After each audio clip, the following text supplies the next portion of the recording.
Sir, আমি কখনোই ভুল আর সঠিক চিন্তা করে কোনো কাজ করি না। তাছাড়া আপনার কোন অর্থে মনে হচ্ছে আমি ভুল কিছু করেছি? ওরা ভার্সিটির ক্যাম্পাসে নেশা করবে, এটা কি সঠিক? ভার্সিটিটা তোর বাবার নয় যে এখানে কিছু করতে হলে তোর কাছে কৈফিয়ত দিতে হবে।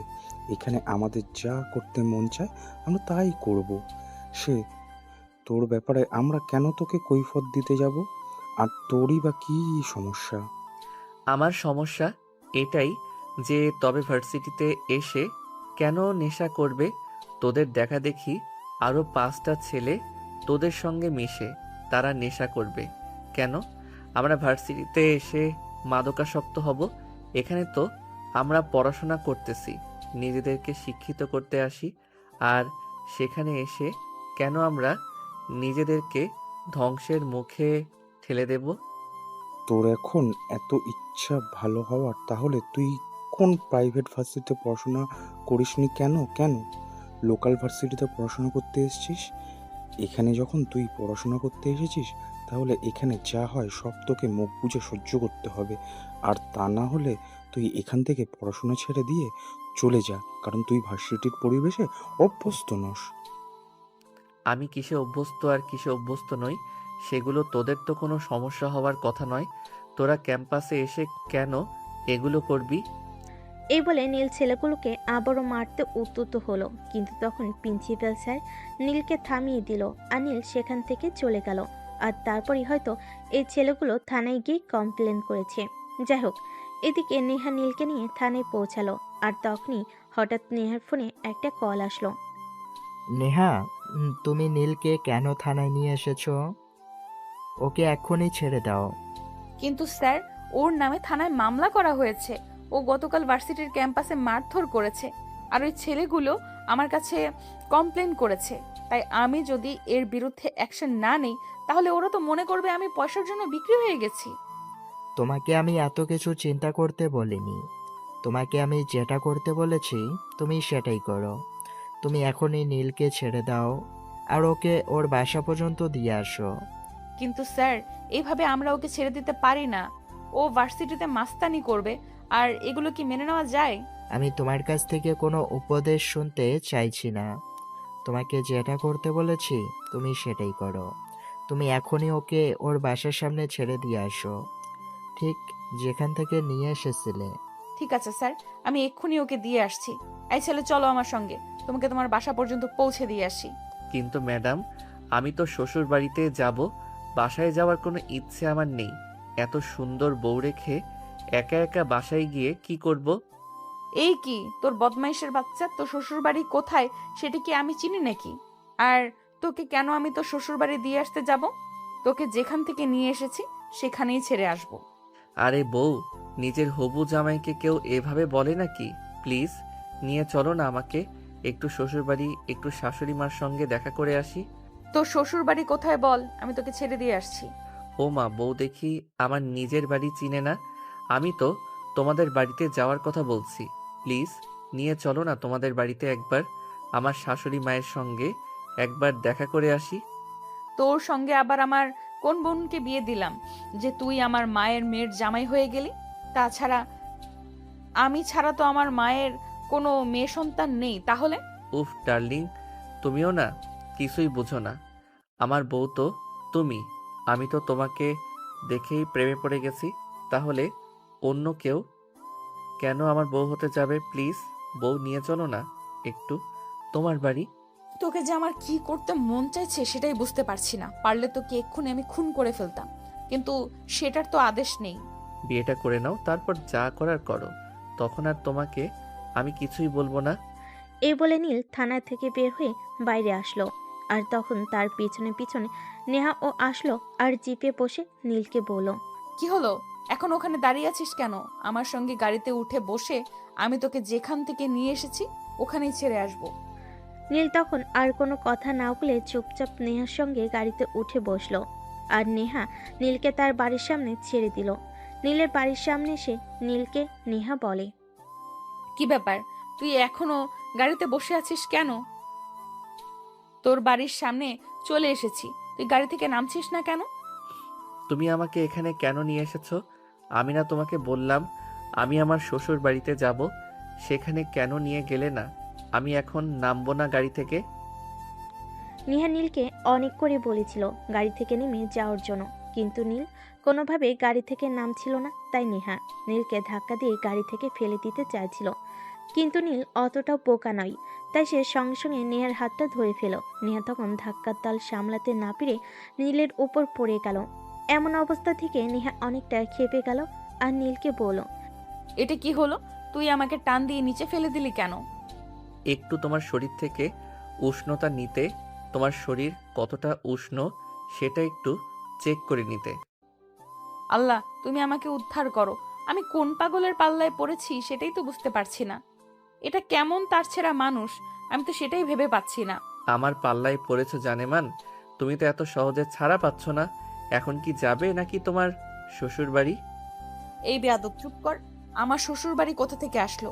আমি তো এখনো বিয়েই করিনি, আর বিয়ে করব কিনা সে ব্যাপারেও এখনো নিশ্চিত নয়।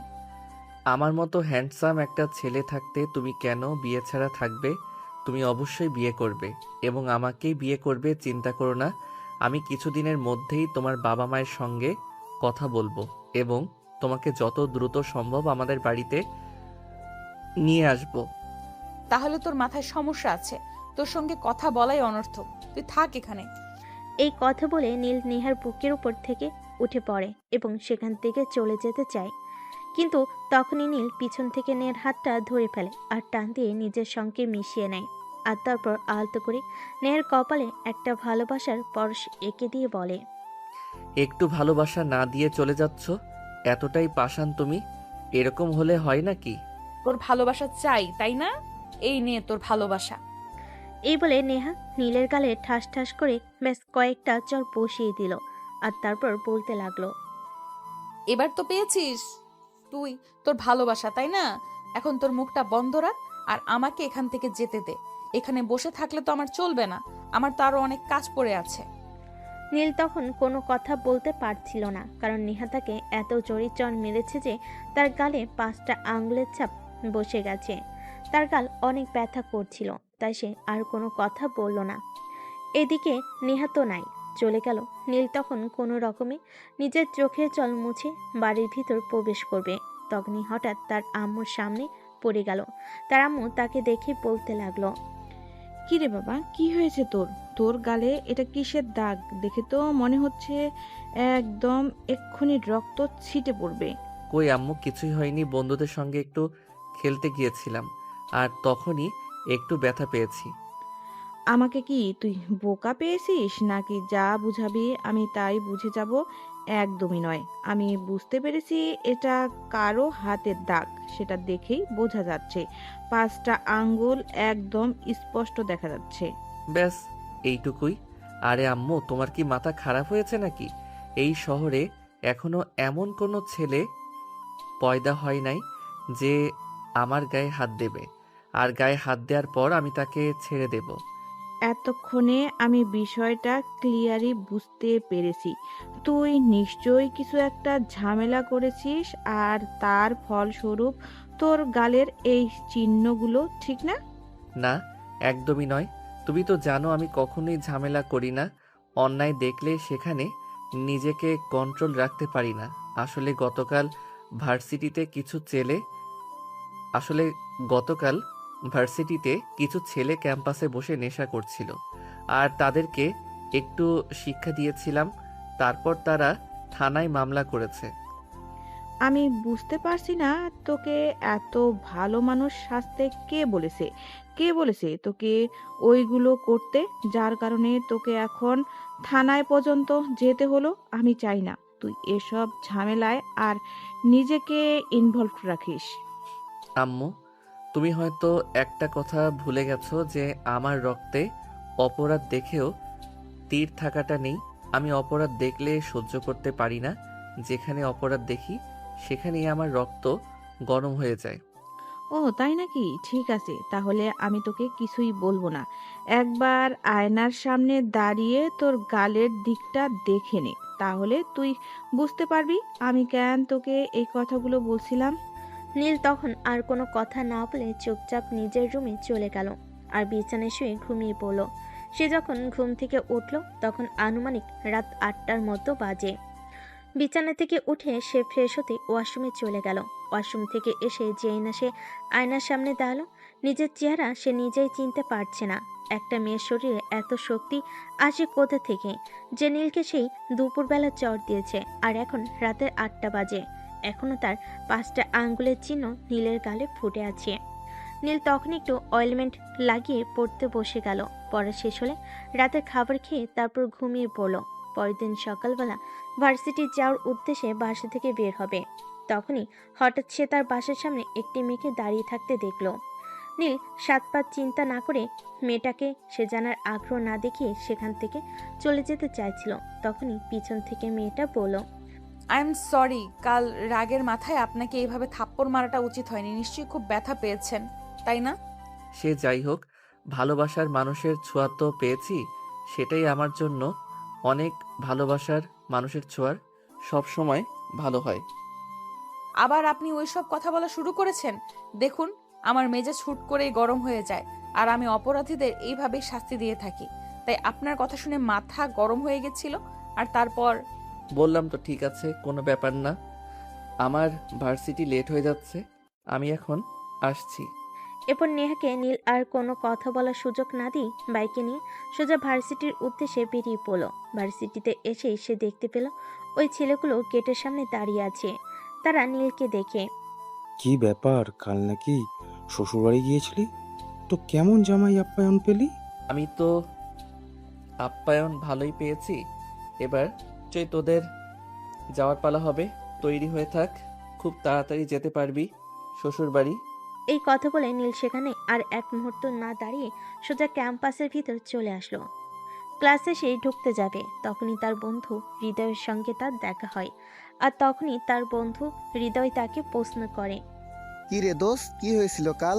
আমি শুনলাম তোকে নাকি পুলিশ স্টেশন যেতে হয়েছিল।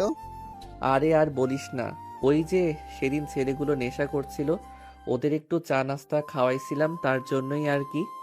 দোস্ত, তোকে আমি কতবার বলেছি ওদের সঙ্গে ঝামেলায় যাস না, তুই তারপরেও গেলি। আরে দোস্ত বাদ দে, এসব নিয়ে চিন্তা করিস না, সব ঠিক হয়ে যাবে। এখন বল, তোর কি খবর? এই তো আলহামদুলিল্লাহ ভালো। কাল প্রিয়ার সঙ্গে দেখা করতে গিয়েছিলাম, বেশ ভালোই কেটেছে সময়টা। আচ্ছা, প্রেম করে কি পাস আমি সেটা বুঝতে পারি না। আজ এই মেয়ে তো কাল ওই মেয়ে, একটা মেয়েকে ফিক্সড কর আর ওকে বিয়ে করে নে।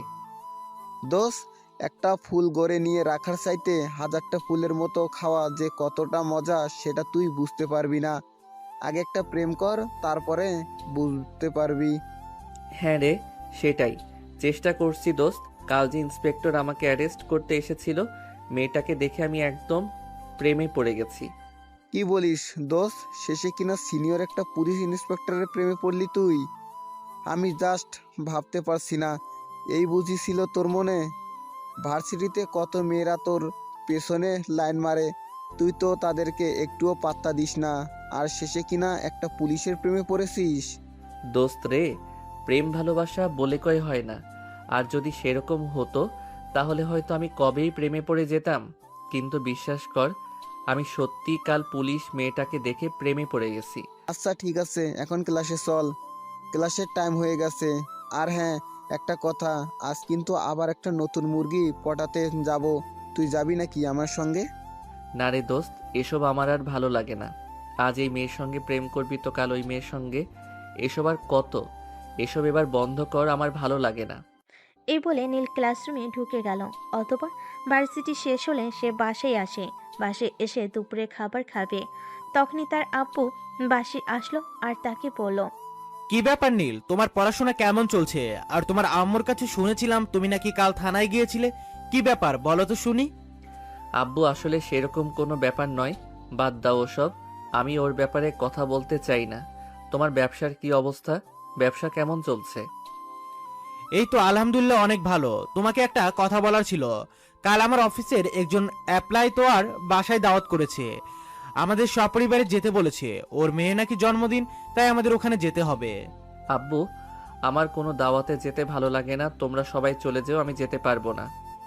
কিন্তু সেটা বললে হবে না বাবা, তোমাকে আমাদের সঙ্গে যেতেই হবে, কারণ আমাদের এমপ্লয়ি অনেকদিন ধরে আমাদের সঙ্গে কাজ করছে। সে অনেক রিকোয়েস্ট করে বলেছে আমাদের সবাইকে যেতে হবে, তাই তুমি আমার সঙ্গে যাবে। ঠিক আছে আব্বু, আমি যাব। আচ্ছা ঠিক আছে, তাহলে এখন আসি। আমার একটু টায়ার্ড লাগছে, বিশ্রাম নিতে হবে। এই বলে নীল নিজের রুমে চলে আসলো আর রুমে এসে কাপড় চোপড় চেঞ্জ করে বিছানায় শুয়ে একটা ঘুম দিল। একটু ঘুম পাগল ছেলে, একটু সুযোগ পেলেই এসে ঘুমাতে চায়। তবে শুধু এইটুকুই নয়, আমাদের গল্পের নায়ক কিন্তু অনেক রোমান্টিক গল্প লেখে, তাই বলে আমাদের গল্পের নায়ক একটু অন্যরকম রোমান্টিক। তো ভিউয়ার্স, চলুন দেখা যাক তারপর কি হয়। আমাদের গল্পের নায়ক নীল ঘুম থেকে উঠলো। তখন রাত আনুমানিক 10টা বাজে। তার আম্মু তাকে রাতের খাবার খাওয়ার জন্য ডাক দিতে এসেছে। এই নীল, কোথায় তুই? সেই কখন থেকে তোকে ডাকছি, তোর কোনো সাড়া শব্দ নেই। ভার্সিটি থেকে এসে দুপুরের খাবার পর্যন্ত খেলি না। কি সমস্যা তোর, বল তো শুনি। কই আম্মু, কি সমস্যা হতে যাবে আমার? আসলে ভার্সিটি থেকে এসে খুব ঘুম পাচ্ছিল, তাই ঘুমিয়ে পড়েছিলাম। তারপর আর কি, কখন বেলাটা কেটে গেল আর টের পেলাম না। তুমি তো জানোই আমি ঘুমিয়ে পড়লে আর দুনিয়ার কোনো হুঁশ থাকে না। আচ্ছা বাবা, ঠিক আছে, ওইসব কথা বাদ দে। এখন হাত মুখ ধুয়ে খাবার খেতে আয়। তোর আব্বু আর রিমি অনেকক্ষণ ধরে তোর জন্য অপেক্ষা করছে। তাড়াতাড়ি আসবে কিন্তু। ঠিক আছে, তুমি যাও, আমি এক্ষুনি আসছি। কি ব্যাপার রিমি, আমি শুনলাম তুই নাকি আজকাল ঠিক মতো কলেজে যাচ্ছিস না। কি সমস্যা তোর, বল তো শুনি। তোকে কে বলেছে এসব কথা? আমি তো প্রতিদিন ঠিক মতোই কলেজে যাচ্ছি। আমার ইনফরমাররা কখনো আমাকে ভুল ইনফরমেশন দেয় না। তারা যা বলেছে একদম সত্য কথাই বলেছে। এখন তুই আমাকে বল যে তুই কেন ঠিক মতো কলেজে যাচ্ছিস না। বাসা থেকে তো প্রত্যেক দিন বের হয়ে যাস কলেজের কথা বলে, তারপর কোথায় যাস? ভাইয়া দেখ, একদম মিথ্যা কথা বলবি না। আমি ঠিক মতোই কলেজে যাওয়া আসা করছি। তোর যদি আমার কথা বিশ্বাস না হয়, তাহলে তুই কলেজে গিয়ে নিজেই দেখে আয়। আচ্ছা ঠিক আছে, আমি কালকে তোর কলেজে যাব, চিন্তা করিস না। যাই হোক, এখন বল তোর পড়াশোনার খবর কি? পড়াশোনা কি ঠিক মতো করছিস নাকি শুধু ফাঁকিবাজি করছিস? সেটা আমার পরীক্ষার রেজাল্ট দেখলেই বুঝতে পারবি। আমি তো আর তোর মতো না যে ভার্সিটি থেকে এসেই ঘুমিয়ে পড়বো, সারাদিন শুধু ঘুম নিয়েই থাকবো, আর যখন একটু সময় পাবো তখন গল্প লিখতে বসে যাব। আচ্ছা ভাইয়া, আমি বুঝি না তুই এই গল্পের মধ্যে কি পেয়েছিস। শোন, গল্প আমার, প্রেম গল্প আমার, নেশা গল্প আমার, পেশা গল্প না লিখলে আমার ভালো লাগে না। আমি আমার নিজের মনকে ভালো রাখার জন্য গল্প লিখি। কেন, এতে কি তোর কোনো সমস্যা আছে নাকি?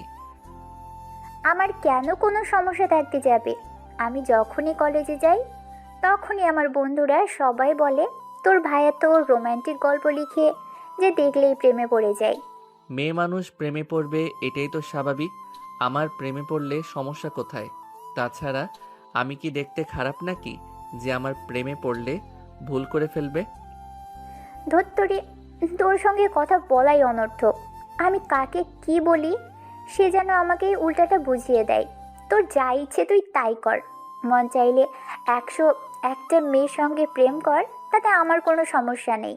হ্যাঁ, আমি তোকে এতক্ষণ সেটাই বোঝাতে চাইছিলাম, কিন্তু তুই এটা বুঝতে এতটা সময় নিবি সেটা বুঝতে পারিনি। আসলে তোর মাথায় তো গোবর ছাড়া আর কিছুই নেই। এই বলে নীল শয়তানি মার্কা একটা হাসি দিয়ে সেখান থেকে খাওয়া শেষ করে নিজের রুমে চলে গেল। তারপর আর কি, ঘুম তো হয়েই গেছে। এখন রাত 2টো নাগাদ চলবে গল্প লেখা। কিন্তু সেদিন হলো অন্যরকম একটা কিছু। নীল সেদিন একটা গল্প লিখছিল রাগী পুলিশকে নিয়ে, আর সেই গল্প লিখতে লিখতে একদম তার রাত পেরিয়ে সকাল হয়ে গেল। গল্প লেখা শেষ হলে সে ঘড়ির দিকে তাকিয়ে দেখলো তখন সকাল প্রায় 8টা বেজে গেছে। তাই সে বিছানায় না থেকে ওয়াশরুমে চলে গেল। তারপর ফ্রেশ হয়ে নাস্তা করে ভার্সিটির উদ্দেশ্যে রওনা দিল। সেদিন ভার্সিটি শেষ করে বাসে আসতে তার আব্বু তাকে বলল, কি ব্যাপার নীল, তোমাকে না বলেছিলাম আজ ভার্সিটি যাবার কোনো প্রয়োজন নেই, আমরা একটা দাওয়াতে যাব। তুমি জানো আমরা সবাই কতক্ষণ ধরে তোমার জন্য ওয়েট করছি। আই এম সরি আব্বু, আসলে আমার মনে ছিল না। সমস্যা নেই, তোমরা ওয়েট করো, আমি আসছি। আই এম সরি আব্বু, আসলে আমার মনে ছিল না। সমস্যা নেই, তোমরা একটু ওয়েট করো, আমি এক্ষুনি আসছি। হ্যাঁ, সেটাই তো। তুই ভার্সিটিতে গিয়ে ইত্রামি করবি আর সবসময় আমাদেরকে কোনো কাজে লেট করাবি। ঠাস করে কানের নিচে 2টা দিলেই সব ফুটুর ফুটুর বন্ধ হয়ে যাবে। তুই সব সময় এত কথা বলিস কেন বলতো? আমার সঙ্গে তোর কত জন্মের শত্রুতা বল শুনি। দেখলে তো আব্বু, সব সময় তোমার ছেলে আমার সঙ্গে এরকম আচরণ করে। সব সময় আমাকে শুধু ভয় দেখায় আর সব সময় শুধু আমাকে এইটাই বলে যে আমাকে মারতে কেন বলতো। দয়া করে তোরা দুজন তোদের ঝগড়া বন্ধ কর। আর নীল, তুমি যদি তাড়াতাড়ি রেডি হয়ে আয়, তা না হলে সত্যি এখন লেট হয়ে যাবে। আর যদি সময় মতো ওই অনুষ্ঠানে পৌঁছাতে না পারি তাহলে আমার এমপ্লয়ি অনেক রাগ করবে। প্লিজ বাবা, তাড়াতাড়ি আয়। আমি তো যাচ্ছিলামই, আর তখনই তো তোমার মেয়ে ওই ওই বদমাইশি কথাগুলো বলল আর আমার মেজাজটা খারাপ করে দিল। ঠিক আছে, সমস্যা নেই, আমি এক্ষুনি আসছি। এই বলে নীল নিজের রুমে চলে গেল আর তার পছন্দ মতো একটা শার্ট আর একটা প্যান্ট পরে তাড়াতাড়ি তৈরি হয়ে নিচে আসলো। আর তার বোন তাকে দেখে একটু টিটকারি মেরে বলল, একদম সার্কাসের জোকারের মতো লাগছে। সত্যি তোর বুঝি আর কোনো জামা কাপড় নেই, শেষে কিনা এগুলো পরতে হলো। তুই আমাকে জামা কাপড় কিনে দিস না, তাহলে আমার জামা কাপড় থাকবে কোথা থেকে? এখন ফাইজলামও বন্ধ কর আর চুপচাপ বাসা থেকে বের হ, তা না হলে কিন্তু তোর এই 1 বস্তা মেকআপের কি অবস্থা করব সেটা কিন্তু তুই বুঝতেও পারছিস না। এই শোন, তুই আমার ভাই আছিস, ভাইয়ের জায়গায় থাক। কখনো আমার মেকআপ নিয়ে কোনো কথা বলিস না। আমি একটু সাজুগুজু করতে ভালোবাসি, তাই সবসময় একটু সাজুগুজু করে থাকি। এতে তোর এত সমস্যা কেন? সমস্যা থাকতো না, সমস্যা শুধু এই কারণেই যে তুই আমাদের পয়সাগুলো অকারণেই নষ্ট করছিস আটা ময়দার পেছনে। তবে একটা কথা তোকে বলি, আমার বউটা কিন্তু ন্যাচারাল সুন্দরী। যাকে আমি এই বাড়িতে বিয়ে করে নিয়ে আসবো তাকে দেখলেই তুই একদম ফিদা হয়ে যাবি। জানি না কোন শাকচুন্নিকে তুই নিয়ে আসবি আর সে কি না হবে সুন্দরী। শোন, আমি একমাত্র সুন্দরী যে কিনা মেকআপ ছাড়াই অনেক সুন্দরী, কিন্তু আমি সাজতে পছন্দ করি তাই সাজি। হইছে, শেওড়া গাছের পেতনি কিনা বলে সেও নাকি সুন্দরী। ঠিক আছে, তোরা দুজনে এখানে ঝগড়া কর, তোদেরকে যেতে হবে না, আমিও গেলাম না। আগে তোদের ঝগড়া শেষ কর, তারপর যদি সময় হয় তাহলে যাব, নয়তো আর যাবই না। সরি আব্বু, সরি। তোমার মেয়েটা সব সময় কেন আমার সঙ্গে এরকম করে বলো তো? তোদের এসব ঝগড়াঝাটি না হয় বাসায় ফিরে তারপর শোনা যাবে। এখন দয়া করে তোরা দুজন আমার সঙ্গে চল। নীল আর কোনো কথা না বলে তার আব্বুর সঙ্গে বের হয়ে গেল। প্রায় 30 মিনিটের মতো সময় লাগলো সেখানে গিয়ে পৌঁছাতে। বিশাল বড় একটা বাড়ির সামনে গিয়ে গাড়ি দাঁড় করিয়েছে। দেখে মনে হচ্ছে কোনো এক কোটিপতির বাড়ি, কিন্তু ভিতরে গিয়ে দেখা যাক সেটা কেমন কোটিপতির বাড়ি। এত বড় বাড়ির মালিক কিনা নীলের বাবার অফিসের এমপ্লয়ি। তো ভিউয়ার্স, চলুন ভিতরে গিয়ে দেখি। বাড়ির ভিতরে যেতেই মধ্যবয়সী একজন ভদ্রলোক নীলের আব্বু এবং তাদের ফ্যামিলির সবাইকে সাদরে সম্ভাষণ জানালো এবং সবাইকে ভিতরে এসে বসতে বলল। নীল তার আব্বুর পিছনে পিছনে ভিতরে আসলো। হ্যাঁ, বাড়িটাকে চারিদিকে চোখ বুলিয়ে একটু ভালো করেই পড়া শেষ করে নিয়েছিল।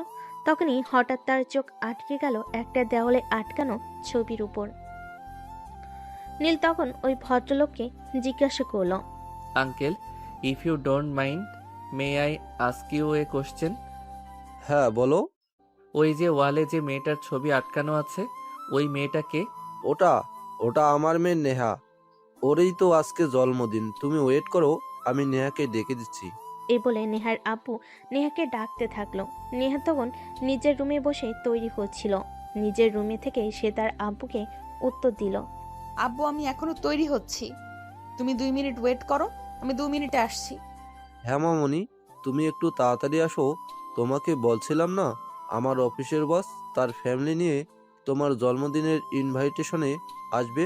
তারা এসে গেছে, একটু তাড়াতাড়ি আসো। ঠিক আছে আব্বু, আমি এক্ষুনি আসছি। এদিকে ভদ্রলোক নীল আর তার ফ্যামিলি সবাইকে বসতে দিল। আর ঠিক তার 2 মিনিট পর নিয়ে এসে সেখানে উপস্থিত হলো। আর নেহা নীলকে দেখেই বলল, কি ব্যাপার, তুই এখানে কি করছিস? কি ব্যাপার মামনি, তুমি কি নীলকে চেনো নাকি? ক্রিমিনালদের আবার না চিনে কি করে থাকি? ওকে আমি এই কয়েকদিন আগেই একবার থানায় নিয়ে গেছিলাম কোনো একটা কেসের কারণে। কি বলো তুমি? নীল বাবার মতো ছেলেই হয় না, আর তাকে তুমি থানায় নিয়ে গেছিলে। আমার মনে হয় তুমি কোনো ভুল ইনফরমেশন পেয়েছিলে। যাক, বাদ দাও। আমি সেসব কথা এখন মনে করতে চাই না। আমি আমার জন্মদিনের আনন্দটাকে মাটি করতে চাই না। আর হ্যাঁ, এই যে মিস্টার, আপনাকে বলছি, অনুষ্ঠান শেষ হলে চুপচাপ এখান থেকে চলে যাবেন। কোনো গ্যাঞ্জাম করার চেষ্টাও করবেন না, তাহলে কিন্তু খারাপ হবে। এটা আপনাকে আমি বলে দিলাম। ও, আমি এতক্ষণে বুঝতে পেরেছি, তার মানে তুমি সেই ইন্সপেক্টর মেয়ে যে আমার ছেলেকে অ্যারেস্ট করেছিলে। শোনো, তুমি ভুল ইনফরমেশন পেয়েছিলে। আমার ছেলে একদমই এরকম নয়।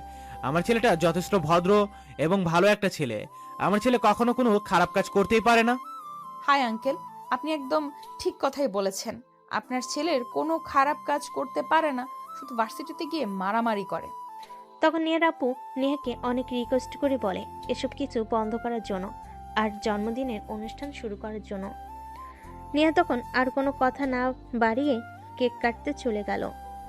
নেহা কেক কেটে এক একে সবাইকে খাইয়ে দিচ্ছিল, আর তখনই নীলের পালা আসলো। কিন্তু নেহা তাকে কেক না খাইয়ে কেকটা রেখে দিতে চাইছিল।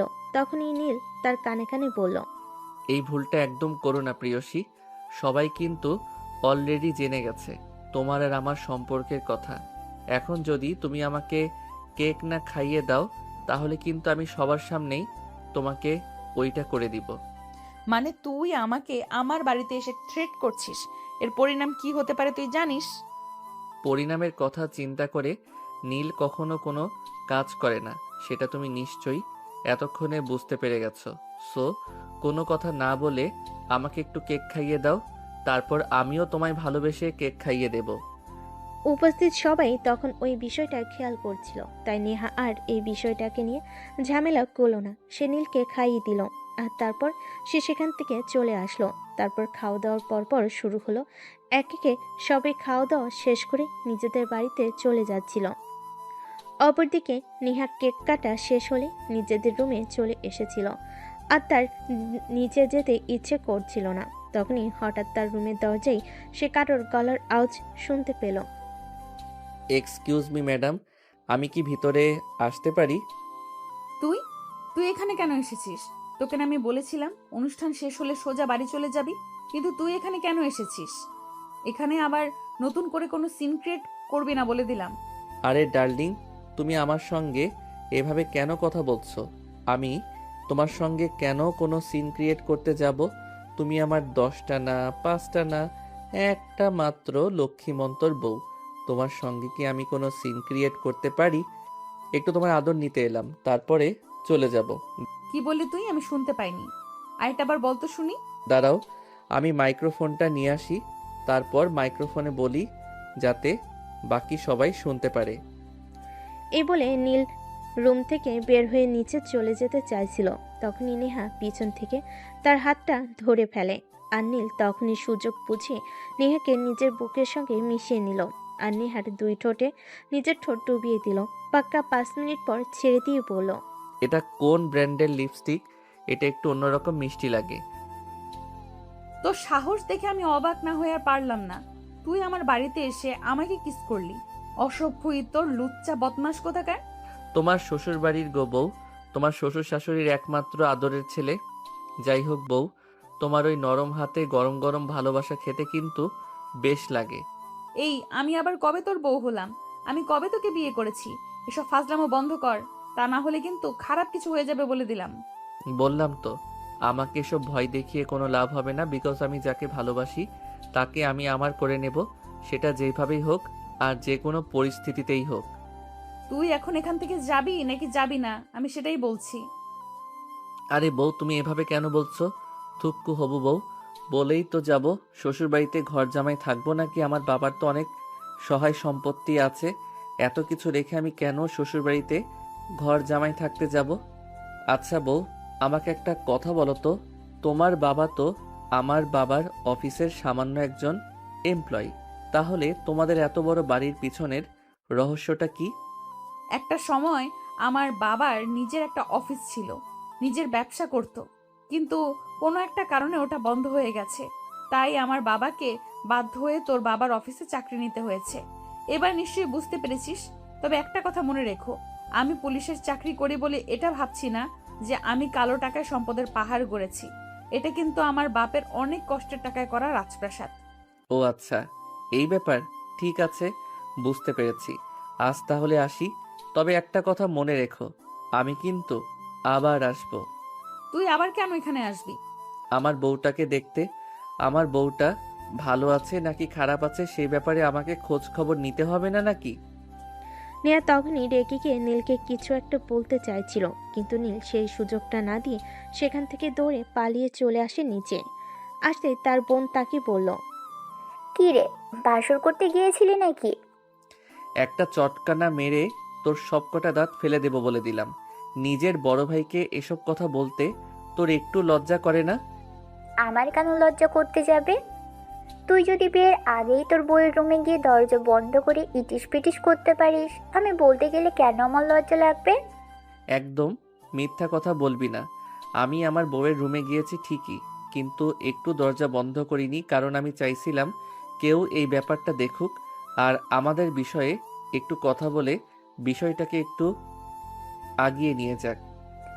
হুম, কিন্তু কবি, দুর্ভাগ্যের বিষয় যে সবাই এদিকে অনুষ্ঠান নিয়ে ব্যস্ত ছিল, সেদিকে কেউ খেয়ালই করেনি। যাই হোক, বউ কেমন আদর দিয়েছে তোকে? এই যে গালে, একটু ভালোভাবে খেয়াল করলেই দেখতে পাবি হাতের 5টা আঙুলের দাগ বসে গেছে, বুঝলি? এবার বুঝ তোর বউ তোকে কেমন ভালোবাসে। একদম ফাইজলামো করবি না বলে দিলাম, তাহলে কিন্তু তোর কপালে খারাপই আছে। আমার বউ আমাকে অনেক ভালোবাসে, কিন্তু সবার সামনে সেটা প্রকাশ করে না। আর একটা কথা তো জানিস, মেয়েদের বুক ফাটে তো মুখ ফোটে না।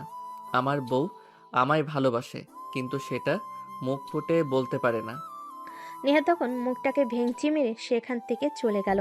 আর তারপর খাওয়া দাওয়া শেষ হলে নীল আর তার ফ্যামিলির সবাই নেহার আব্বুর থেকে বিদায় নিয়ে বাড়ি আসার জন্য রওনা দিল। আজ তাহলে আমরা আসি। সত্যি আপনারা এত ভালো আপ্যায়ন করেছেন, আমরা অনেক মুগ্ধ হয়েছি। ধন্যবাদ স্যার, আপনাদেরকে অসংখ্য ধন্যবাদ। আমি তো ভেবেছিলাম আপনারা আসবেন না, কিন্তু আমার মতো সাধারণ একজন এমপ্লয়ের ইনভাইটেশনে আপনারা আসবেন সেটা আমি সত্যি ভাবতে পারিনি। এত ভাবার কিছুই নেই, এখন থেকে প্রায়ই আসবো আপনাদের বাড়িতে।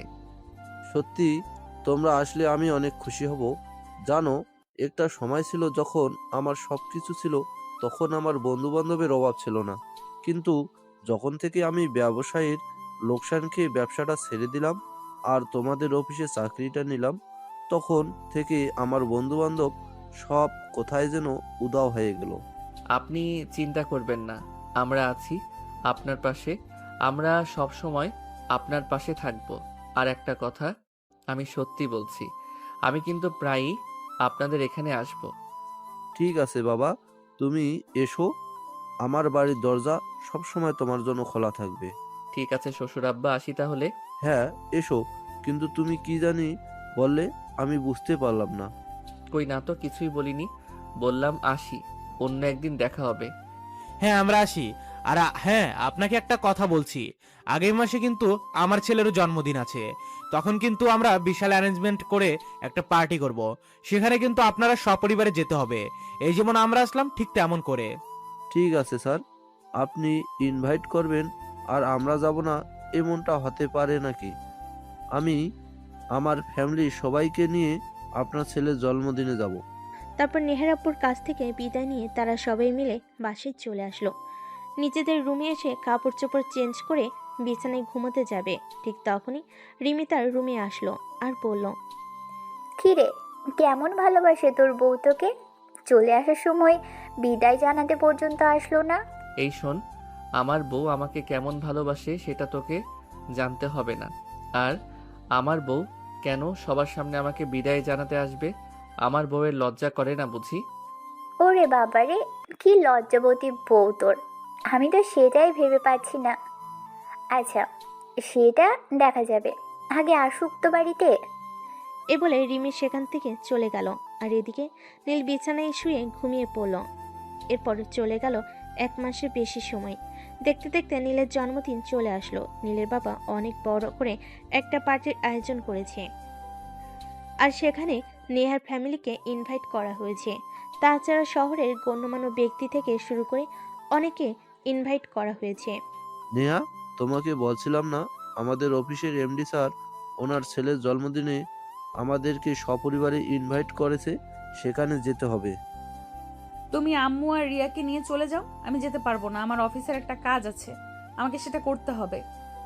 তোমার অফিসের কাজ তুমি পরে করবে, এমডি স্যার আমাদের দাওয়াত দিয়েছেন, মানে তুমি বুঝতে পারছো? ওনার ছেলের জন্মদিন বলে কথা, তোমার জন্মদিনে ওনাদেরকে ইনভাইট করেছিলাম, ওনারা আসবে সেটা আমি আশা করিনি, তারপর ওনারা এসেছেন।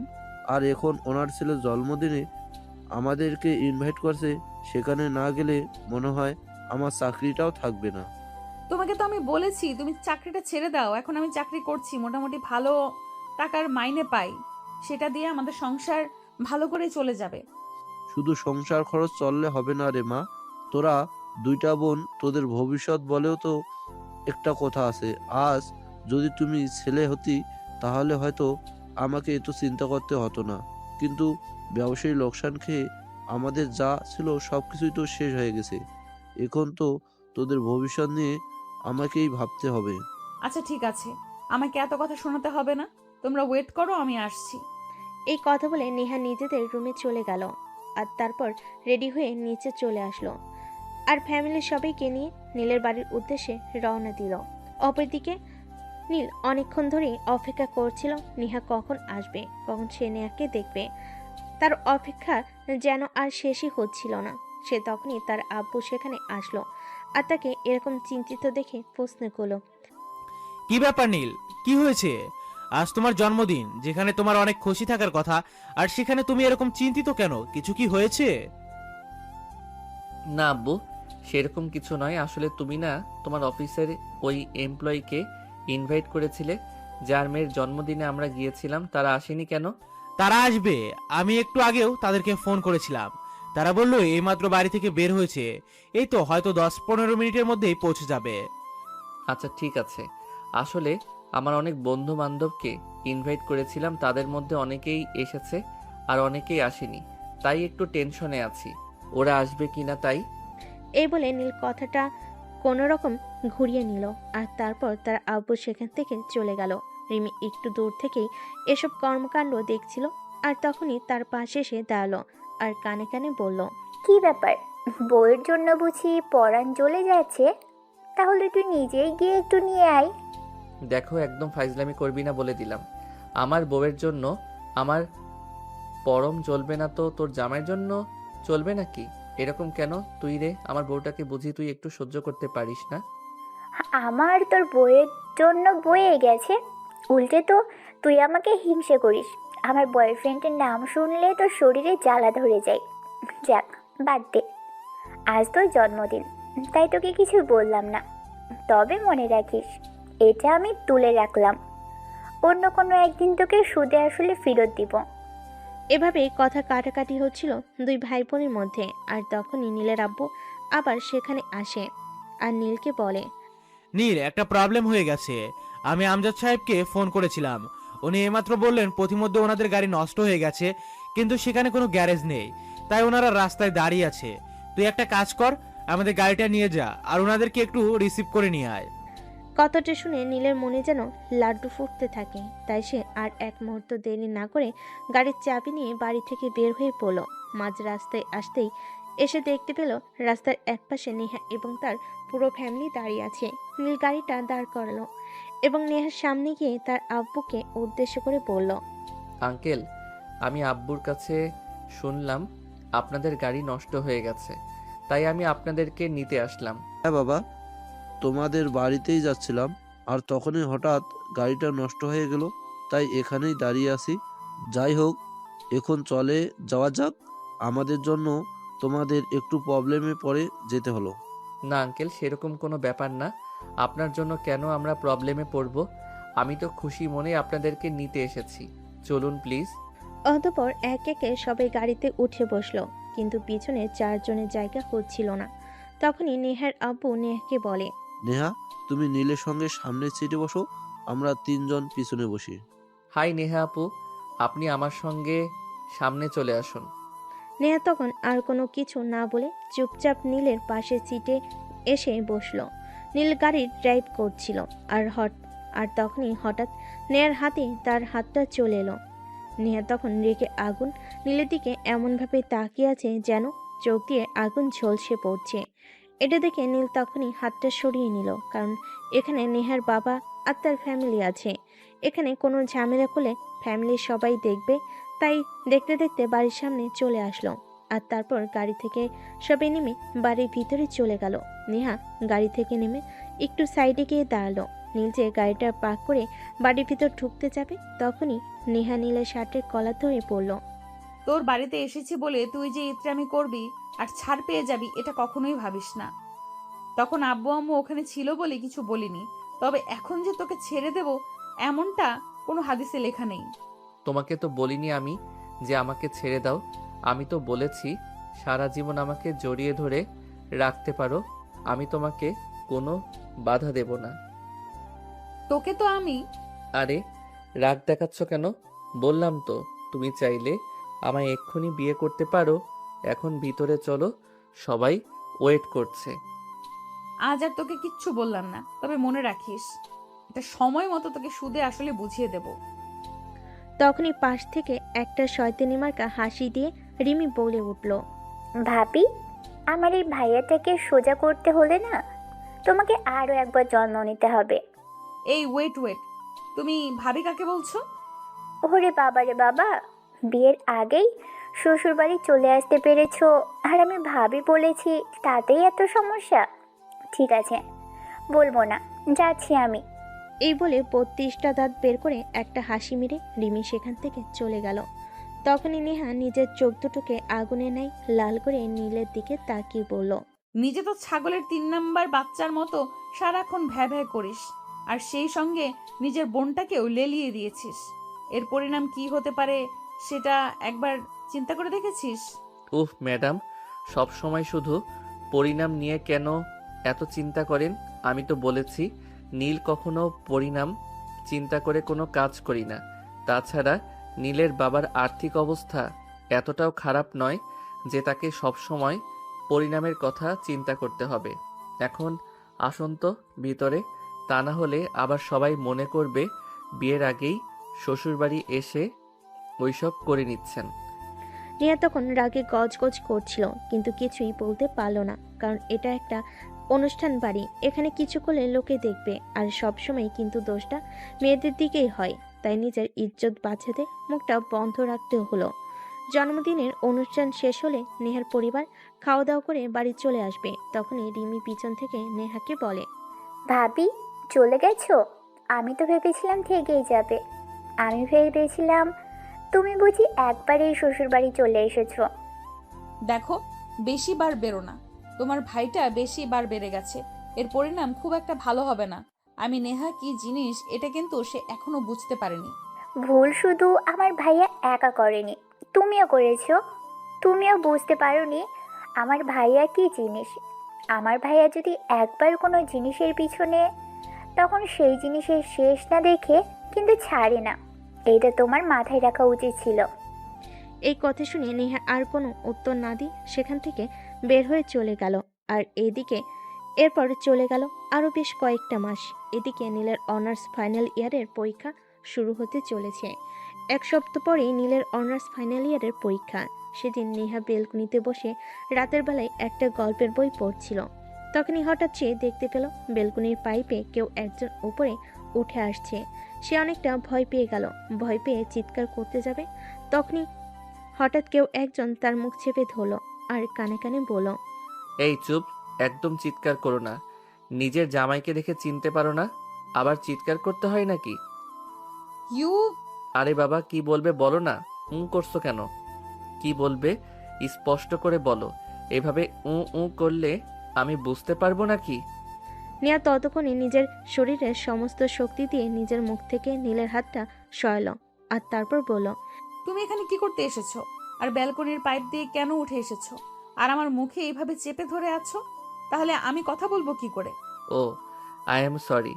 আসলে আমার মনে ছিল না আমি যে তোমার মুখে চেপে ধরে আছি। আসলে জানোই তো সামনের সপ্তাহ থেকে আমার পরীক্ষা। তখন তো আর তোমার সঙ্গে দেখা করতে পারবো না, তাই তোমার সঙ্গে একটু পার্সোনাল টাইম স্পেন্ড করতে আসলাম। পার্সোনাল টাইম স্পেন্ড করতে আসতে মানে? এসব তুমি কি বলছো? তোমার মাথা কি খারাপ হয়ে গেছে নাকি? চুপচাপ এখান থেকে চলে যাও বলছি। একদম আমার সঙ্গে উল্টাপাল্টা কিছু করবে না। সেদিন কিন্তু ছেড়ে দিয়েছিলাম, এখন কিন্তু ছাড়বো না। তোমাকে 14 শিকের ভাত খাইয়ে ছাড়বো। এখনো বউয়ের হাতে রান্না করা 1 প্লেট ভাত খেতে পারলাম না, আর এখন কিনা আমাকে 14 শিকের ভাত খেতে হবে, এটা বললে হয় নাকি বউ? এই ইতরের বাচ্চা, আমি তোর কোন জন্মের বউ? আমি তোকে আগেও বলেছি আর এখনো বলছি, নিজের চরিত্র ঠিক কর। আমাকে কখনো বউ বলে ডাকবি না। আমি তোর কোনো জন্মের বউ লাগি বলতো শুনি? মানুষের পুনর্জন্ম হয় সেটা আমি বিশ্বাস করি না, কারণ আমি একজন লেখক মানুষ। আমাদের লেখক মনা মানুষগুলো সবসময় বর্তমান আর ভবিষ্যৎকে বিশ্বাস করি, কিন্তু অতীত বলতে কিছু থাকতে পারে না আমাদের জীবনে। কেন থাকতে পারে না? অতীত বলতে কিছু পুনর্জন্ম হয় না, সেটা তোকে কে বলেছে? কেউ আমাকে বলেনি, তবে আমি বিশ্বাস করি। আর আমার মতো যারা লেখক তারা সবাই বিশ্বাস করে পুনরায় জন্ম বলতে কিছুই হয় না। যা আছে সবটাই বর্তমান আর ভবিষ্যৎ। কারণ অতীত শুধু মানুষকে কষ্ট দেয়। যেই অতীত মানুষকে কষ্ট দেয় সেই অতীত আমার মতো লেখক মনা মানুষগুলো ভুলে থাকতে চায়। তোর সঙ্গে কোনো কথাই বলতে চাই না। চুপচাপ এখান থেকে চলে যা, তা না হলে কিন্তু খারাপ কিছু হবে বলে দিলাম। যা হবে তা পরে দেখা যাবে, কিন্তু তোমার হাতের বইটা যে আমার লেখা সেটা কি তুমি জানো? আমার এখনো মাথা খারাপ হয়নি, আমি এখনো সম্পূর্ণ সুস্থ আছি। এটা আমার পছন্দের লেখকের লেখা বই। হ্যাঁ, তুমি হয়তো ভাবছো এটা তোমার পছন্দের লেখকের বই, কিন্তু মূলত এই বইটার লেখক আমি। আর আমি আমার লেখা বইয়ে আমার ছদ্মনাম ইউজ করি। সেটা তুমি আমার ফেসবুক প্রোফাইলে ঢুকলেই দেখতে পাবে, সেখানে আমার নাম দেওয়া নিলয় আহসান। আমি যেমন ফেসবুকে আমার ছদ্মনাম ইউজ করি, তেমনি আমার লেখা সমস্ত বইয়েও আমি আমার ছদ্মনাম ইউজ করি। এই বলে নীল মোবাইলটা নেহার দিকে এগিয়ে দিল, আর নেহা মোবাইল হাতে নিয়ে দেখলো সত্যি নীলের ফেসবুক আইডির নাম নিলয় আহসান। তখনই সেই আইডিটা ঢুকে পড়লো, আর আইডিতে ঢুকে বেশ কয়েকটা গল্প পড়লো যেগুলো সে প্রায়ই ফেসবুকে পড়ে, এবং নীল অনেকদিন ধরেই তার ফেসবুক ফ্রেন্ড লিস্টে রয়েছে।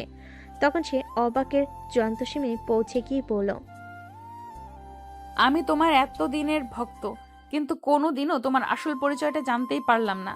এটা হয় নাকি? আমি জানি তুমি অনেক দিন ধরেই আমার গল্প পড়ো, কিন্তু আমি কখনোই তোমাকে আমার পরিচয় দেইনি, কারণ আমি তোমায় ভালোবাসি। আমি চাই আমার ভালোবাসাটা সামনাসামনি প্রমাণিত হোক, আড়াল থেকে কাউকে নিজের ভালোবাসায় বশ করতে চাই না। কিন্তু আমি কোনোদিনও তোমার ভালোবাসায় বসবো না, কারণ আমি তোমার গল্পকে ভালোবাসি, তোমাকে নয়। হ্যাঁ, আমিও তো সেটাই মনে মনে ভাবছি। তুমি আমার মনকে ভালোবাসো, কিন্তু আমাকে কেন ভালোবাসতে পারো না? মনটা তো আমার দেহেরই একটা অংশ। যদি তুমি মনকে ভালোবাসতে পারো তাহলে আমাকে ভালোবাসতে তোমার সমস্যাটা কোথায়? সমস্যা কোথায় সেটা আমি জানি না, তবে তোমায় ভালোবাসা আমার হয়তো কোনোদিনও হয়ে উঠবে না। তুমি প্লিজ যা মনে মনে চিন্তা করেছো তা ভুলে যাও। মনে তখনই একটা গান বেজে উঠল, আর আমি আপন মনে বলে উঠলাম, তোমায় ভুলে যাওয়ার লাগি আমি ভালোবাসিনি। ও প্রেয়সী, তুমি আমার আমার হবে কি? তুমি আমার হবে কি? তোমায় ছাড়া এ জীবনে নয়তো কিছু আর। ভালোবাসি তোমায় আমি, তুমি শুধু আমার। এই শোনো, তোমাকে আমি কখনো বলেছি আর এখনো বলছি, আমি তোমার গল্পকে ভালোবাসি। আমি তোমার গল্পের প্রেমে পড়েছি, কিন্তু তোমার প্রেমে কোনোদিনই আমাকে পড়াতে পারবে না। সে পারবো কি পারবো না সেটা সময় হলেই বোঝা যাবে। এখন আর সময় নষ্ট না করে চলো না একটু ভিতরে। এখানে যদি তোমার সঙ্গে রোম্যান্স করি তাহলে তো বাইরের মানুষ দেখে ফেলার ভয় আছে, কারণ বেলকনিটা একটু খোলা। রোম্যান্স বলতে তুই কি বোঝাতে চাইছিস? আমার কি মাথা খারাপ হয়ে গেছে নাকি? তোমার যদি মাথা খারাপ হতো তাহলে তো তোমার পাবনায় থাকার কথা ছিল, এখানে নয়। এই কথা বলে নীল নেহাকে কোলে তুলে নিয়ে রুমে চলে গেল, আর বিছানার উপর শুয়ে দিয়ে সে নেহার উপর শুয়ে পড়ল। নেহা তার থেকে নিজেকে ছাড়ানোর জন্য অনেক চেষ্টা করতে থাকে, কিন্তু একটা পুরুষ মানুষের সঙ্গে পেরে ওঠে কি এতটাই সহজ, তাই সে আর পেরে উঠল না। আমার সঙ্গে কেন কথা তাই সত্যি খাটাচ্ছ? এটা তোমার থানা নয় যে এখানে তুমি আমাকে যা ইচ্ছে তাই করতে পারবে। এটা তোমার বেডরুম। এখানে তোমার সঙ্গে শুধু আমার রোম্যান্স চলবে। চুপ কর বেয়াদব, চুপচাপ এখান থেকে চলে যা, তা না হলে কিন্তু আমি তোর পরীক্ষার 12টা বাজিয়ে দেব। আমি কিন্তু তোকে পরীক্ষাটাই দিতে দেব না, এটা মাথায় রাখিস। দিলে দিবে, না দিলে নাই। তুমি যদি বেকার জামাইয়ের দায়িত্ব নিতে পারো, তাহলে আমি বেকার বসে বসে খেতে পারবো না? অবশ্যই পারবো। তুই আমাকে ছাড় বলছি, আমি কিন্তু তোর মাথাটা ফাটিয়ে ফেলবো বলে দিলাম। নিজের ইচ্ছায় যদি বিয়ের আগে বিধবা হতে চাও তাহলে তোমাকে আমি আর কি বলবো, কিন্তু পিয়সী, তোমায় আদর না করে আমি কোথাও যাচ্ছি না। এই কথা বলে সঙ্গে সঙ্গে নীল নেহার ঠোঁটে নিজের ঠোঁট টুপিয়ে দিল আর ইচ্ছে মতো কিস করতে থাকলো। নেহা নিজেকে ছাড়ানোর প্রাণপণ চেষ্টা করছিল, কিন্তু কোনোভাবেই পেরে উঠল না। নীল নেহার ঠোঁটে কিস করছিল আর সেই সঙ্গে নিজের ভালোবাসায় নেহাকে ডুবিয়ে দেওয়ার চেষ্টা করছিল, কিন্তু নেহা বারবার নিজেকে সেখান থেকে সরানোর চেষ্টা করতে থাকে। উফ, কেন এরকম করছো? একটু শান্তি মতো শুয়ে থাকো, আমায় আর একটু আদর করতে দাও। বিশ্বাস করো, আমি খারাপ কিছুই করব না, জাস্ট একটু আদর করেই চলে যাব। তুই যেগুলো করছিস এগুলো কি খুব মহৎ কাজ নাকি? ভালোবাসা দুটো সম্পূর্ণ আলাদা জিনিস। আমি আমার ভালোবাসাটা আদায় করে নিচ্ছি, তোমার সঙ্গে সেক্স করছি না যাতে তুমি প্রেগনেন্ট হয়ে যাবে। তবে চিন্তা করো না, পরীক্ষাটা দেই, তারপর আমি তোমাকে আমার বাড়িতে নিয়ে যাব আর ওটাও দিয়ে দিব। তুই যাবি এখান থেকে? এখন কিন্তু আমার মেজাজ একদম খারাপ হয়ে যাচ্ছে, আমি কিন্তু তোকে খুন করে ফেলবো। তোমাকে কি আমি একটাবারও নিষেধ করেছি? আমি তো বলেছি তুমি বিয়ের আগে বিধবা হওয়ার ইচ্ছা থাকলে যা ইচ্ছা তাই করতে পারো, কিন্তু এখন তুমি কিছুই করতে পারবে না। এখন শুধু আমায় আদর করার পালা। এই বলে নীল কিসিং পর্ব চালিয়ে যেতে থাকলো। প্রায় 15 মিনিট ধরে চলল ভালোবাসা আদান প্রদান পর্ব। 15 মিনিট পর নীল নেহাকে ছেড়ে দিয়ে উঠে দাঁড়ালো আর বলল, অনেক ক্লান্ত হয়ে পড়েছি তোমার সঙ্গে শক্তি খাটাতে গিয়ে। এবার যাও, আমার জন্য এক কাপ গরম গরম কফি বানিয়ে আনো। আর আমার কফিতে কিন্তু চিনি কম দেবে, আমি ডায়েট করি কিন্তু। বিষ খেতে ইচ্ছে করে না বল, আমি তোকে বিষ এনে দিই? তুই কি ভেবেছিস আমার সঙ্গে যা করেছিস তারপর আমি তোকে কফি বানিয়ে এনে দেব? সমস্যা নেই, তোমাকে এনে দিতে হবে না, আমি নিজেই বানিয়ে নিচ্ছি। লোকে যা বলবে বলুক, আমি লোকের কথা পরোয়া করি না। এই তো বলবে, এর আগেই শ্বশুরবাড়িতে এসে রান্না করে খাচ্ছি, আমার সমস্যা নেই। এই বলে নীল রুম থেকে বের হয়ে রান্নাঘরের দিকে চলে যাবে। তখনই নেহা তাকে টান দিয়ে রুমের ভিতর নিয়ে আসে আর দরজা বন্ধ করে দেয়। কি হলো, দরজা বন্ধ করলে কেন? ওইটা করবে নাকি? এর আগে কি মা হওয়ার ইচ্ছা আছে নাকি? চুপ কর তুই, এখন আমার রুম থেকে বের হয়ে যাবি। এটা যদি কেউ দেখতে পারে তখন কি হবে সেটা তুই ভেবে দেখেছিস? বললাম তো এত কিছু চিন্তা আমি করি না। তোমাকে বললাম কফি বানিয়ে এনে দিতে, তুমি যখন বললে পারবে না, তখন তো আমাকে নিজেকেই বানিয়ে নিয়ে খেতে হবে। কারণ আমার যখন কোনো একটার উপর নেশা থাকে কিছু, তখন আমি আর নিজেকে কন্ট্রোল রাখতে পারি না। আচ্ছা ঠিক আছে, তুই এখানে বস, আমি তোর জন্য কফি বানিয়ে নিয়ে আসছি। এই বলে নেহা নিজের কাপড় চোপড় আর চুলগুলো ঠিক করে তারপর রান্নাঘরে চলে গেল। এই অসময়ে তাকে রান্না করতে দেখে তার আম্মু বলল, কি ব্যাপার নেহা, তোকে তো কখনোই আমি এই অসময়ে রান্নাঘরে আসতে দেখি না। কি সমস্যা, কিছু হয়েছে নাকি? না, আমার কিছুই হয়নি, আসলে একটু কফি খেতে ইচ্ছে করছে, তাই একটু কফি বানাতে আসলাম। সত্যি আমি স্বপ্ন দেখছি নাকি বাস্তবে আছি সেটাই বুঝতে পারছি না। যে মেয়েকে আজ পর্যন্ত আমি কফিতে হাত পর্যন্ত দিতে দেখলাম না, সে কিনা আজ কফি খাবে। আমি তো জানি তুই সবসময় রং চা খেতে পছন্দ করিস আদা দিয়ে। আম্মু, একটা মানুষ সবসময় একটা জিনিস অপছন্দ করবে সেরকম তার নয়, পছন্দ হতে পারে। আমি সবসময় আদা দিয়ে রং চা খাই, কিন্তু তার মানে এই নয় যে আমি কফি খেতে পারবো না। আমি কি তোকে সেটা বলেছি নাকি? আমি তো শুধু এটাই বলতে চাইছিলাম যে তুই তো কখনোই নিজের হাতে ব্লেড দিয়ে বাদ পর্যন্ত নিয়ে কাজ না, এখন কিনা তুই নিজে নিজেই কফি বানাতে চলে এসেছিস। তোর চা তো সবসময় আমি কিংবা তোর ছোট বোন বানিয়ে দেয়। তুমি আমাকে এত প্রশ্ন কেন করছো আমি সেটাই বুঝতে পারছি না। আমার তো মনে হয় আমি কোনো অপরাধী আর তুমি কোনো পুলিশ অফিসার, আমাকে ইন্টারোগেট করছো। ঠিক আছে বাবা, তোদের যা ভালো মনে হয় তোরা তাই কর। আমি তো ওদেরকে আর কিছুই বলবো না। যেখানে ভালো কিছু বলতে গেলে খারাপ কিছু হয়ে যাবে, সেখানে তো আর কিছু বলারই নেই। এই কথা বলে নেহার আম্মু সেখান থেকে চলে গেল আর নেহা কিচেনে ঢুকে তারপর নিজের জন্য এক কাপ কফি বানিয়ে নিল। রুমে বসে নেহার রুমটা একটু ভালোভাবে দেখে নিচ্ছিল। খুব সুন্দর পরিপাটি করে সাজানো রুমটা, এ যেন একটা স্বর্গের টুকরো। কিন্তু নীল বরাবরই অগোছালো একটা ছেলে, সে গুছিয়ে রাখাটা একদমই পারে না। যেখানকার জিনিস সেখানে সে রাখতে পারে না, সবসময় অগোছালো করে রাখে। তার আম্মু কিংবা তার বোন সেগুলো তাকে করে দেয়। অপরদিকে নেহা কফি বানিয়ে রুমে এসে দেখে নীল নেহার ড্রেসিং টেবিলে কিছু একটা খুঁজছে। কি ব্যাপার, তুমি আমার ড্রেসিং টেবিলে কি খুঁজতেছো? তুমি কি কোনো গোয়েন্দা নাকি আমার বাড়িতে গোয়েন্দাগিরি করতে এসেছো? আরে না, সেরকমটা কেন হবে? আমার বউটা কতটা সাজুগুজু পছন্দ করে সেটাই দেখছিলাম একটু খুঁচিয়ে খুঁচিয়ে। আসলে আমি সাজুগুজু করা মেয়েদের একদমই পছন্দ করি না। আমি চাই আমার বউ ন্যাচারাল সুন্দরী হোক আর সবসময় প্রাকৃতিকভাবেই সুন্দর হয়ে থাকুক। এই শোনো, আমি না পুলিশে চাকরি করি, আর আমার না সব সময় ওই আটা ময়দা মাখার সময় হয়ে ওঠে না।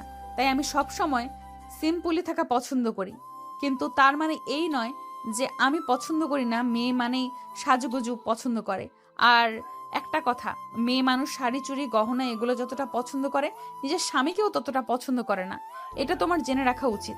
ও আচ্ছা, এই ব্যাপার তাহলে। আচ্ছা ঠিক আছে, সমস্যা নেই। তুমি যদি সাজগোজ করতে চাও তাহলে আমি তোমায় সব এনে দেব, কিন্তু সাজগোজ করে রুমের মধ্যেই থাকতে হবে, বাইরে কিন্তু যাওয়া যাবে না। কারণ তোমার সৌন্দর্য উপভোগ করতে হলে শুধু আমি করব, বাইরের ছেলেদের তোমার সৌন্দর্য উপভোগ করতে আমি কখনোই দেব না। এই শোন, তোর এসব উগান্ডা মার্কা প্রশ্ন শুনতে শুনতে আমার মাথাটা একদম খারাপ হয়ে গেছে। এনে তোর কফি আর খেয়ে আমায় উদ্ধার কর। উফ বউ, তুমি এভাবে কেন বলছো? আমাকে একটু ভালোবেসে আদর করে বলতে পারো না? হাজার হোক আমি তোমার একটা মাত্র জামাই, জামাইয়ের সঙ্গে কেউ এভাবে কথা বলে? তোর জামাইয়ের গুষ্টি কিলাই ভাই, তুই কফিটা খেয়ে এখান থেকে যা বলছি।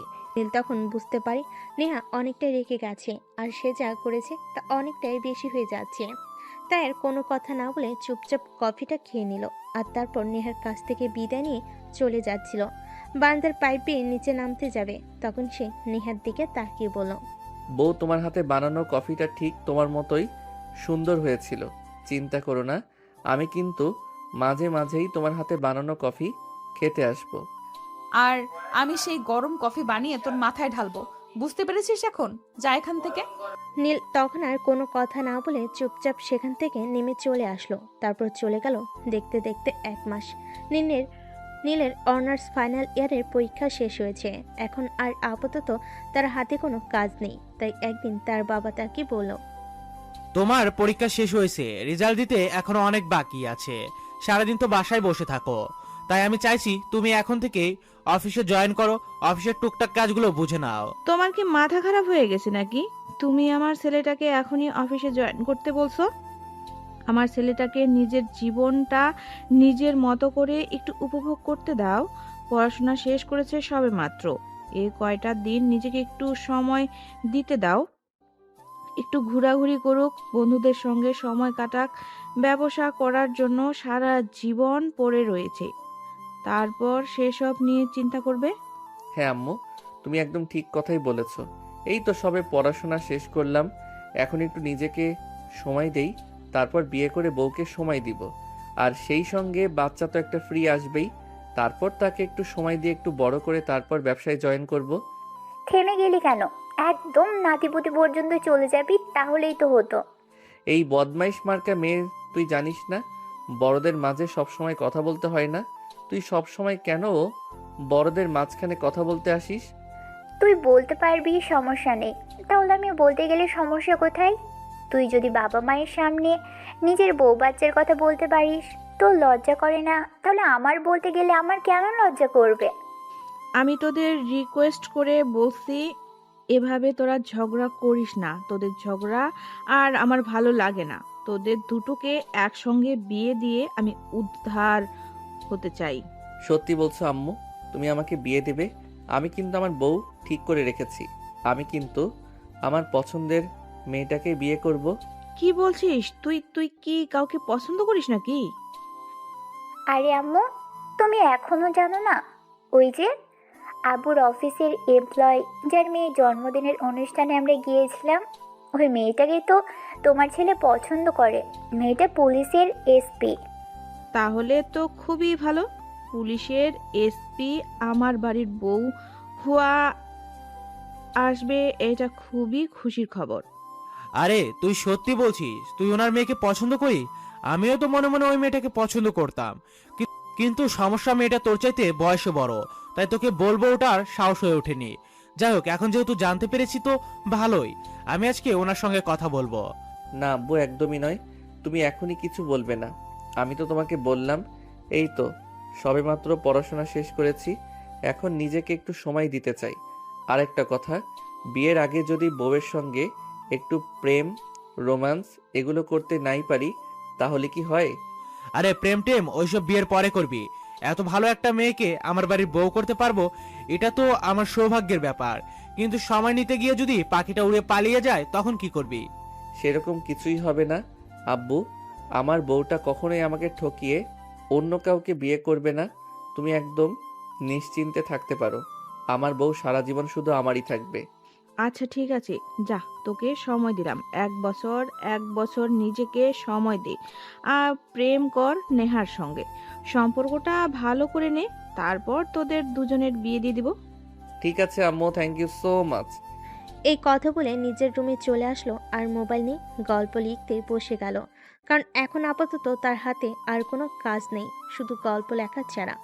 লিখতে লিখতে কখন যে রাত হয়ে গেল সেটা তার খেয়ালই ছিল না। তখনই হঠাৎ তার নেহার কথা মনে পড়লো, তাই সে মোবাইল বের করে নেহার নাম্বারে ফোন দিল। আসসালামু আলাইকুম, কে বলছেন? আর এত রাতে কেন ফোন করেছেন? কোনো ইমার্জেন্সি কেস আছে নাকি? কেসটা তো খুবই ইমার্জেন্সি, কিন্তু ম্যাডাম সমস্যা হলো আপনি যে নিজের জামাইকে চিনতে পারেন না, সেটাই। মানে কি? আপনি কাকে ফোন করেছেন? আমি তো সেটাই বুঝতে পারছি না। আমি তোমার জামাই বলছি গো, এবার নিশ্চয়ই চিনতে পেরেছো। ও, এতক্ষণে বুঝতে পেরেছি তুই কেন এত রাতে ফোন করেছিস। আর তাছাড়া তুই আমার নাম্বার কোথায় পেলি? নাম্বার আবার কোথায় পাবো? এই তো শ্বশুর মশাইয়ের কাছে এই নাম্বার পেয়েছি। তোমার সঙ্গে ফোনে কথা বলতে পারি না, তাই শ্বশুর মশাইকে ফোন দিয়ে বললাম তোমার নাম্বারটা একটু দেওয়ার জন্য। তাই শ্বশুর মশাই কোনো প্রশ্ন ছাড়াই দিয়ে দিল। ও আচ্ছা, এই ব্যাপার। ঠিক আছে, এখন তুই আমাকে এইটা বল যে তুই আমাকে কেন ফোন করেছিস। আচ্ছা, তুমি সব সময় এমন কেন করো বলো তো? বউয়ের কাছে মানুষ কেন ফোন করে? একটু প্রেম করতে, ভালোভাবে একটু কথা বলতে, ভালোবাসার আদান প্রদান করতে, তাই তো? কিন্তু তুমি তো আমাকে তার কিছুই করতে দাও না। তোর ভালোবাসা তোর পকেটে রাখ, তোর ভালোবাসার গুষ্টি কিলাই। তুই কখনো আমাকে ফোন করবি না। ভালোবাসা তো মনে রাখার জিনিস, সেটা পকেটে কেন রাখতে যাব? আর আমার গোষ্ঠী কত বড় সেটা তুমি জানো। সবাইকে তুমি একা খেলাতে পারবে? নেহা তখন প্রচণ্ড রকম খেপে গেল আর ফোনটার সঙ্গে সঙ্গে কেটে দিয়ে ফোনটা সুইচ অফ করে দিল। নীল অনেকবার ফোনে ট্রাই করলো, কিন্তু ফোন আর অন হলো না। নীল ছোট্ট একটা মেসেজ করলো। একটা মেয়েকে সবচাইতে বেশি সুন্দর কখন লাগে জানো? সে যখন কান্না করে আর যখন সে রেগে যায়। কিন্তু তুমি তো সবসময় রেগে থাকো। এভাবে সবসময় রাগ করে থাকতে হয় না, মাঝে মধ্যে একটু হাসি খুশি থাকতে হয়, তাহলেই ভালো লাগে। বুঝতে পেরেছো?